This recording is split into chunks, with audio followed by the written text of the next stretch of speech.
Hello everybody, welcome to another episode of Real Talk with LoukProp, and today we'll be looking at the updated cooling measures and what we think are the impacts on the market.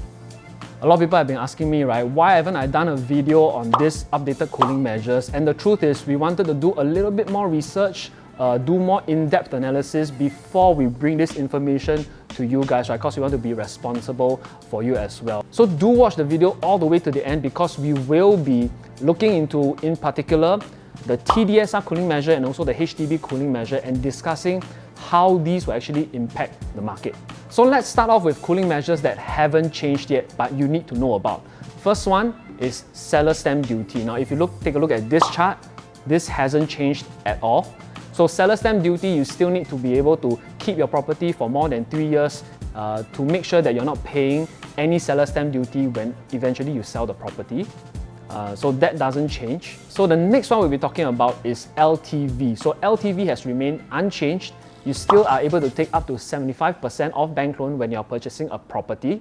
And it's a relief that this hasn't changed, because I think that changing LTV will have a bigger impact on the market than TDSR. And I'll be discussing it a little bit more later when I'm also discussing TDSR. The gist of it is this. TDSR doesn't affect everyone, because as long as you're being a little bit more conservative with your calculations, the shifting of TDSR from 60% to 55%, which I'll talk about later, doesn't really have a very big impact on you. But by shifting LTV from, let's say, 75% to 70%, it affects everybody in the market, because everyone has to find 5% more in terms of cash or CPF from somewhere, right, in order to make this purchase.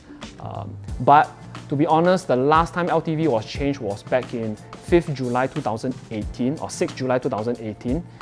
And this didn't really impact the market that much, because fundamentals in the market was still very, very strong. So now let's talk about cooling measures that did change. And we'll start off with ABSD. I'm not going to list out everything. ABSD changes, you can take a look at this chart. So as you can see, for ABSD, the changes mainly affect second property owners and above. So second, if you're buying a second property, third property, and also if you are a foreigner or company buying a property, ABSD has actually increased for you. Now, what do I think are the impacts on ABSD changes on the market? So honestly, I think that ABSD doesn't have such a big impact on the market, mainly because last year, most or a major majority of private property buyers in the market were either first-time property buyers, or they have sold their previous property and bought into another property, which means that they don't incur any ABSD if they are Singaporean citizens, or if you are PR, it remains unchanged, a 5% ABSD as well. So if the majority of 2022 is going to be the same, whereby most of the buyers are actually first-time property buyers, or they're going to sell a property to buy their next property, then I think the impact won't really be big, because the ABSD rates don't change for these people. So the next two cooling measures we'll be talking about, I think, will be more of a concern to all you people out there who are looking to buy or sell a property in the near future. So the first one we'll be talking about is HDB maximum loan eligibility. So in the past, if you are taking a HDB loan, you are actually able to loan up to 90% of the purchase price. However, right now they have actually scaled it down back to 85%. So this means that if you are buying a HDB and taking a HDB loan, you still need to come up with 15% of the purchase price aside from your standard buyer stamp duty. So how do I think this will affect the market? Now, this affects mainly the young couples who are just 20 plus years old buying their first HDB, because they've just started working and haven't accumulated as much CPF as they can. So this means that they will have to come up with more cash towards buying their next HDB flat. These young couples who are buying HDB happens to be the majority of HDB buyers in the market right now. Of course, a lot of people will be thinking, an increase of 10% to 15% cash or CPF doesn't look like that much. It wouldn't really affect the market for HDB, but I beg to differ a little bit. So how do I think the prices will be affected for HDB because of this cooling measure? Now, a lot of people are telling me an increase of 10% to 15% down payment really doesn't seem like a lot, right? A 600K HDB increase of 10%, 15% would be about 30K, right? I can just scrape a bit of money here, a cash here, CPF from my CPF account. It honestly doesn't sound like a lot, but there is actually a trickle-down effect that we will witness in the next few years. What do I mean by that? So imagine this. You are looking for prime location housing. Right now, prime location housings are already shooting past 1 million, 1.2 million in terms of their HDB pricing. 10 up to 15% of down payment doesn't seem much for a 600K HDB, but it will be a lot for anything above $1 million. $1 million, if based on past measures, you'll only need to come up with 10% down payment, that's only 100K. For couples that are 20 plus years old, who have worked for 3, maybe 4 years, may be able to make up this amount in their CPF up to 100K. But once you increase that from 100 to 150, most of these young couples may not have that kind of money lying around. And if young couples are the majority of HDB buyers in the market right now, that seems like a big problem for the prime location housing. So hypothetically, if we were to see that the benchmark for prime location housing will be up to that $1 million mark, and it's hard to push past that $1 million mark, the RCR region, right, with the rest of central region, all those city fringe kind of HDB, will actually benchmark against that as well and may have a cap of up to at most 800 plus K or 900K in terms of RCR HDB pricing. With that, there's a trickle-down effect to OCR, outside central region HDB housing, whereby they benchmark against this RCR region and may have a cap of about 600 plus K to 700K in terms of their HDB pricing. Now, the interesting thing is we are already seeing all these prices in the market right now. If we are to assume that the government can solve the construction for BTO issues, then we might see prices for HDB start to stagnate or even start to go down in the coming 1 or 2 years. The last one we'll be talking about will be TDSR, which is your total debt servicing ratio. Now, this ratio in the past was 60%. Now they've reduced it down to 55% of your gross monthly income. So let's say, for example, you have a household income of 10K with no other debt obligations and you're able to take up to a 30 years loan.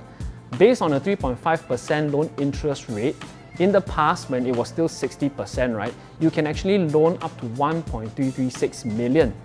But now, because of a change from 60% down to 55%, your loan eligibility has actually changed to 1.225 million. That's more than 110K in terms of change of your loan eligibility. So of course, a lot of people think that this might be a very big effect in the market, but honestly, this really only affects those people who have been trying to max out your loan up to that 60% mark in the past.